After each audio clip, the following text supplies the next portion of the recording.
बिस्मिल्लाहिर्रहमानिर्रहीम नहमदुहु व नुसल्ली व नुसल्लिमु अला रसूलिहिल करीम। बड़ी देर बाद आज इस्लामाबाद हाई कोर्ट का एक बयान मेरी नज़र से गुज़र रहा है। आफ़िया सिद्दीकी का मामला अमरीकी सफ़ीर के सामने रखा जाए।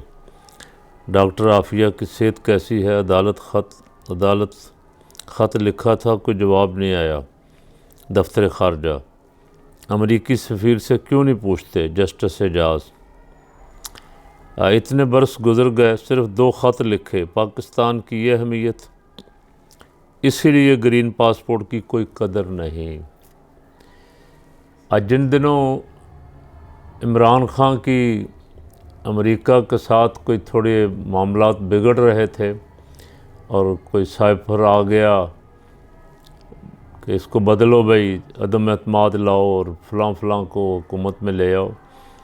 और उससे पहले भी मौलाना फजलुर रहमान साहब और शहबाज साहब और ख्वाजा आसिफ और आसन इकबाल वगैरह आए दिन बयान देते थे कि खान साहब ने दुनिया से हमारे ताल्लुकात बिगाड़ दिए हैं, हम बहुत पीछे चले गए हैं। यानी उनको अमेरिका का बहुत फ़िक्र था। अब उनको आए हुए तकरीबन 9 महीने होने को हैं और अमेरिका से क्या पाकिस्तान को मिला है, क्या फ़ायदा हुआ है, ये अभी तक कुछ नहीं बता रहे।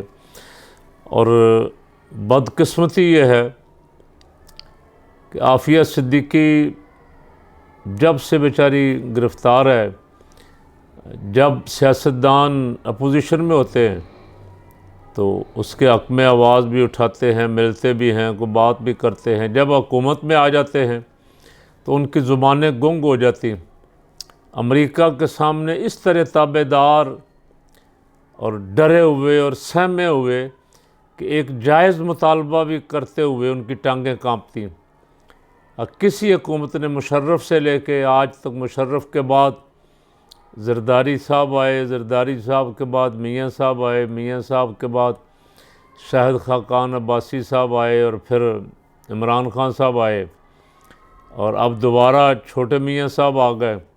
अब कोई एक भी नहीं बोला, किसी एक ने भी, मेरा अपना अंदाज़ा कह रहा हूँ कि इतनी जुर्रत भी नहीं की कि अमरीकी सफ़ीर से कहे कि ये इंसानी हकूक़ की ख़िलाफ़ वर्जी है। इतने साल हो गए, इतने सालों में तो सज़ाए मौत और उम्र कैद का कैदी भी जेल से छूट जाता है यार, जितने साल उसको हो गए हैं।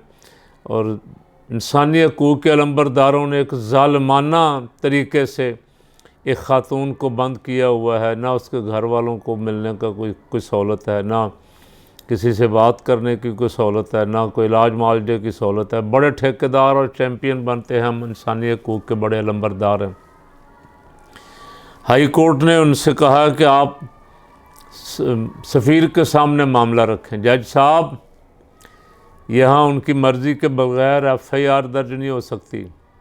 पाकिस्तान की तमाम अदालतों के होते हुए भी अरशद शरीफ के ख़िलाफ़ 43 दिन बाद सुप्रीम कोर्ट ने नोटिस लिया। ये तो यहाँ वाले थे, इनके ऊपर जो बैठे हुए हैं उनको कौन पूछ सकता है? उनके सामने कौन लबकुशाई कर सकता है? तो पता तो जज साहबान को भी है कि ये जितने हमारे यहाँ हुक्मरान आते हैं ये मर्ज़ी से ही लाए जाते हैं और ये तकरीबन इल्ला माशाल्लाह बड़े बड़े अमरीकी पिट्ठू होते हैं। इसके बगैर तो हुकूमत में आ ही नहीं सकता कोई। यहाँ अब ये तसव्वुर आम हो गया है, आम पाकिस्तानी, एक आम सादा लो पाकिस्तानी भी ये जानता है कि यहाँ तैनातियाँ जो हैं वो किधर से की जाती हैं, कहाँ से आर्डर आता है। दूसरी ख़बर, सलमान शहबाज साहब लंदन से सऊदीया पहुँच गए हैं और चंद दिन बाद, बल्कि परसों, पाकिस्तान तशरीफ़ ला रहे हैं। 2018 से वो मुल्क से भागे हुए थे। अदालतें उनको बुला बुला के जायदाद कुर्की, इश्तिहारी और पता नहीं क्या क्या कुछ, और अब वो सारा यकदम माफ़ हो जाएगा। नैब भी सारे केसेस ख़त्म कर देगी, अदालतें भी बरी कर देंगी। अदालतों को सुभान अल्लाह कहने को जी करता है कि अल्लाह तुम्हें जज़ा दे, कि तुम कैसे बड़े बड़े मुजरिमों में भी तरस खा जाते हो, काश जो छोटे छोटे हैं उन पे भी तरस खा लो। कोई आप तरस खा के छोड़ते हो या कोई और मामला होता है या क्या समझ नहीं। पाकिस्तान के अवाम तो इसको समझने से कासिर है कि जिनके ख़िलाफ़ अरबों के मनी लॉन्ड्रिंग के केस थे वो रातों रात कैसे जमजम के धुले हुए हो गया कि सारे केस ख़त्म और बाइज़्ज़त बरी। कोई लंदन पहुंच गया, कोई लंदन से इधर आ रहा है, कोई उधर जा रहा है। तो काश कोई हो जो पूछे कि क्या हो रहा है, लेकिन लगता है कोई पूछने वाला भी नहीं है। एक और बड़ी मज़हक़ा खेज़ खबर, इस्लामाबाद के निजी माल को सील करने से मुतल्लक़ मुझे और वज़ीर आज़म को इल्म नहीं था। राना सनाउल्लाह। आज़ाद कश्मीर के वज़ीर आज़म ने कोई बात करना चाहिए वज़ीर आज़म की तकरीर के दौरान। वज़ीर आज़म साहब नाराज़ हो गए और डांट डपट भी की और उनका माल भी बंद करवा दिया। अब मेरा ख़्याल है इस पर तबसरा आप ही कर लें कि ये सच है या झूठ है कि राना सनाउल्लाह साहब कह रहे हैं ना मैंने आर्डर दिया है ना वज़ीर आज़म ने आर्डर दिया, बल्कि हमें पता ही नहीं था। आपको तो पता ही नहीं था कश शरीफ के साथ क्या हो रहा है, आपको कोई पता नहीं चला इमरान रियाज के साथ क्या हो रहा है, आपको पता नहीं चला कि आज़म सवाती के साथ क्या हो रहा है, आपको अभी भी पता नहीं चला कि साबिर शाकिर के साथ क्या हो रहा है, आपको कोई पता ही नहीं चला कि पार्लियामेंटेरियन को नंगा किया जा रहा है, साफ़ियों को मारा जा रहा है, बंदे की लाश पाकिस्तान में आ गई। लेकिन ना राना सनाउल्लाह को पता है और ना मियाँ शहबाज शरीफ साहब को पता है।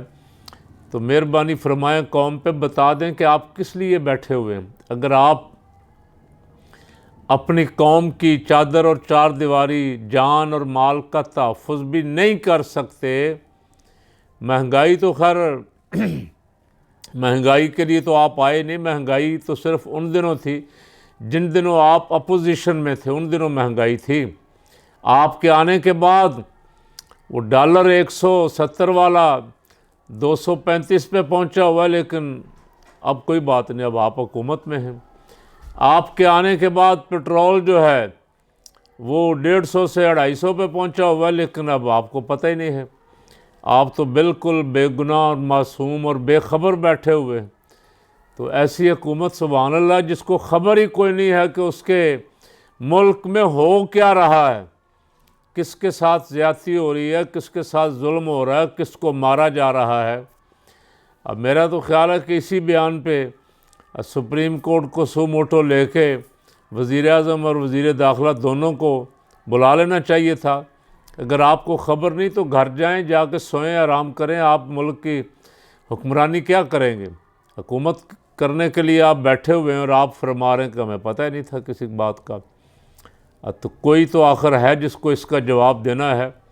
आज नहीं देंगे तो कल अल्लाह की अदालत में तो देना पड़ेगा।